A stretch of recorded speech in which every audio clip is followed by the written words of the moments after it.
Olá, queridos e queridas licantropos, irei falar de uma tribo de lobisomem, o Apocalipse, Fúrias Negras. Por favor, deixem o like e inscreva-se no meu canal. Também compartilhem muito o vídeo, e vamos para o vídeo. Rezam as lendas que as Fúrias Negras surgiram por um desejo de Luna, sendo uma das primeiras delas uma reencarnação da deusa Ártemis. Foram reunidas para serem as defensoras da Oiode. Foram chamadas por vários nomes ao longo das eras, sendo as Amazonas o mais famoso deles. Várias lendas dos Garou pelo mundo referenciam as mulheres guerreiras como integrantes das Fúrias Negras. Desde as Amazonas gregas às Amazonas brasileiras. As Fúrias Negras aceitam apenas mulheres dentro da tribo, com a notável exceção de impuros machos. Outras tribos veem essa aceitação como uma piedade das Fúrias.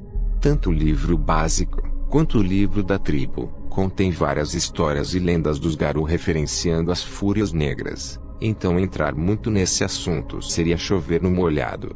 Vamos fugir dos estereótipos.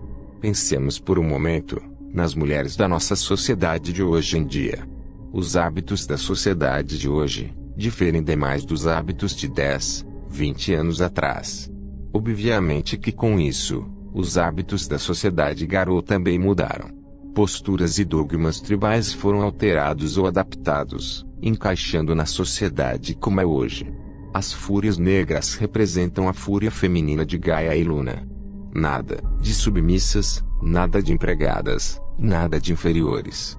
A fúria de Luna e Gaia movem as guerreiras da tribo, tornando-as exímias guerreiras.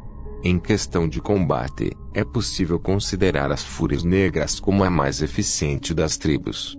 A ideia da tribo, como estereótipo, é justamente mostrar que não há diferença por conta de gênero nas questões que tangem quanto a regras. Nenhuma linha, do livro, ou de suplementos, fazem sequer menção de qualquer alteração em questão de regras por conta do gênero feminino. Porém, é possível observar algumas outras mudanças em questão de narrativa, foco, personalidades e afins. Esses pontos sim podem ser válidos. Sim, a sociedade Garou como um todo é muito machista. E não é pouco não. Tribos como Crias e Fenris se orgulham da macheza que possuem, como se apenas os homens Garous fossem exímios guerreiros. Claro que nem toda tribo, e nem todo Garou, segue esse padrão tosco que cada vez mais é deixado de lado. Mas os Garous mais antigos ainda seguem esse ponto de vista arcaico. As Garous mais antigas seguem uma linha mais ferrenha de feminismo, não o verdadeiro feminismo como vem ganhando espaço. Alguns dogmas da tribo das Fúrias Negras podem ser muito mal interpretados nos dias de hoje, e não são raras as brigas internas na tribo por conta disso. O dogma que talvez mais cause uma certa estranheza para o restante da sociedade Garou é justamente a não aceitação de Garous homens, machos em suas fileiras. Salvo a notória exceção dos impuros, não existe presença masculina dentro da tribo. Alguns Garou veem isso como uma afronta, mas a verdade é que a tribo faz isso pela sua própria proteção. As jovens Garous das Fúrias Negras já sofrem em sua primeira transformação tendo a mente mais desconstruída, mais aberta em novos tempos, e quando descobrem todo o seu potencial e sua força, fazem o devido uso dela. As Fúrias Negras passam para outras tribos as crias masculinas da tribo quando descobertas, e sempre aceitam em suas fileiras as hominídeas e lupinas que estão insatisfeitas em outras tribos. Ao contrário dos clãs de Vampiro à Máscara, mudar de tribo dentro da sociedade Garou é algo relativamente simples, e de certa forma até comum. As Fúrias Negras representam, dentro da sociedade Garou, todo o poder e a importância das pautas femininas do mundo real, e isso precisa ser levado a sério. Não é certo cair no clichê ao se falar das Fúrias Negras. Elas são as mais variadas e diferentes possíveis, com pontos em comum mas também muito diferentes entre si.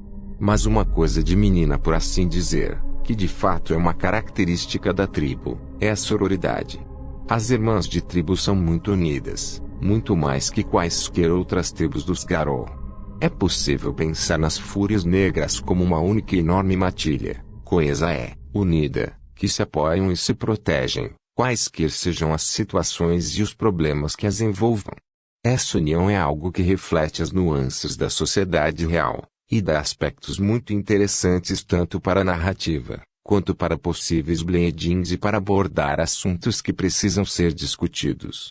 Crônicas envolvendo a tribo Fúrias Negras é uma ótima forma de abordar esses assuntos na mesa. Derrubar alguns tabus, desconstruir alguns preconceitos e afins.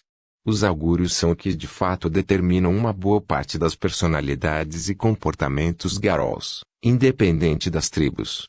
Mas aliadas às tribos, algumas nuances podem mudar. Hagabashi, as Fúrias Negras da Lua Nova são responsáveis pelas lições de aprendizado menos sutis. Enquanto outros augúrios podem tentar ensinar pelos exemplos ou pela própria litania, as Luas Novas preferem um método mais impactante. Suas personalidades são mais maléficas a olhos estrangeiros, mas mudam para uma figura mais materna após a lição ter sido aplicada. Seguem a ideia do ditado de que quem não aprende pelo amor, aprende pela dor, e nesse caso, elas aplicam a dor do aprendizado com maestria. Teurge, as xamãs das Fúrias Negras são abençoadas com a face crescente de Luna. São mais místicas e espiritualistas, e lembram bastante as mulheres consideradas bruxas dos livros de história, e muitas delas de fato foram Teurges das Fúrias Negras. São zelosas, misteriosas, mas não menos letais e ardilosas em combate. Pilodox, as meia-luas das Fúrias Negras são as apaziguadoras de conflitos. Geralmente são as responsáveis de lidar com as outras tribos, de buscar as Garrolls de outras tribos que querem se juntar às Fúrias, além de serem responsáveis por apaziguar os ânimos mais exaltados. Mas se engana quem pensa que essa atitude pacifista faz delas guerreiras inferiores. Uma juíza, além de julgar, pode também executar a sentença, e que isso fique bem claro. Galiard, as verdadeiras guardiãs da litania da palavra de Luna, são as artistas da tribo, responsáveis por manter a face feminina das divindades sempre viva, de propagar as lendas. São exímias guerreiras versadas na arte da guerra, que não perdem nada para lendas como Joana d'Arc ou Anita Garibaldi. Aron, as luas cheias são mortais, ferozes, sádicas, cruéis. São guerreiras do mais alto calibre, sendo capazes de fazer frente a qualquer Aron de outra tribo. Costumam ter o pavio mais curto e intolerância extrema com machismos e preconceitos. Estão sempre prontas a brigar primeiro, e analisar a situação depois. Lutam com paixão, e se submetem à fúria de Luna sem se preocupar com sua própria. Esse foi o vídeo. Um abraço para vocês licantropos.